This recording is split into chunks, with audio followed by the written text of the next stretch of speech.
Start. હું ગુજરાત કોળી ઠાકોર સંઘના પ્રમુખ જયેશ ઠાકોર.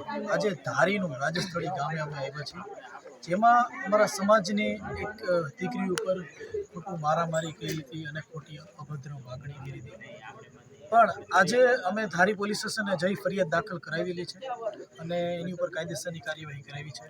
જ્યારે પણ સમાજને જરૂર હશે ત્યારે અમે ધારી કે કોઈ પણ વિસ્તારમાં અમે આવી જઈશું. આજે અમરેલી જિલ્લાના ધારી તાલુકાના રાજસ્થળી ગામે 14 વર્ષની દીકરીને અસામાજિક તત્વો દ્વારા અભદ્ર માંગણી કરી મારવામાં આવે. એક બાજુ ગુજરાતની અંદર બેટી બચાવો બેટી પઢાઓના નારા લાગે છે, પરંતુ કચડેલા કાયદા વ્યવસ્થાની વચ્ચે ગુજરાતની અંદર બહેનો દીકરીઓ સલામત નથી, એનો દાખલો બેસાડ્યો.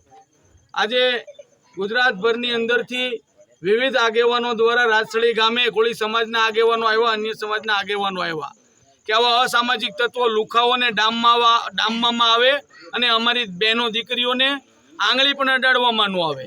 અન્યથા કાયદો વ્યવસ્થા એક બાજુ રહેશે અને કાયદો વ્યવસ્થા તોડતા અમને પણ આવડે છે. જેથી કરીને આ લુખાઓને પણ અમે ચેલેન્જ આપી છે કે મહેરબાની કરીને તમે જે કરતા હોય એ કરો. અમારી બહેનો દીકરીઓની છેડતી, અમારી બહેનો દીકરીઓને અભદ્ર માંગણી આ વ્યાજબી વાત નથી. તમારે કાંઈ તમારામાં તાકાત હોય તો અમારી જેવા યુવાનને લલકારો, અમારી બહેનો દીકરીઓ નહીં. અને આ યુવાનોને પણ અમે હાકલ કરી છે કે સમગ્ર ગુજરાતની અંદર કથળેલા કાયદા વ્યવસ્થાની અંદર આપણા પરિવાર, આપણી બહેનો દીકરીઓની રક્ષા કરવી આપણી પણ ફરજ બને છે. ક્યાંક ને ક્યાંક કાયદો વ્યવસ્થા જો નિષ્પક્ષ રીતે કામ કરે તો બરોબર છે, પણ ક્યાંય ઢીલાસ રાખે તો આપણે પણ એને જડબાતોડ જવાબ દેવો પડશે. યુવાનો જાગૃત બને, સંગઠિત થાય અને આપણા પરિવાર ઉપર કોઈ મુસીબત આવે કે અન્ય સમાજના કોઈ પણ બહેનો દીકરીઓ ઉપર અત્યાચાર અન્યાય થાય ત્યારે પૂરી તાકાતથી લડી લેવું જોઈએ.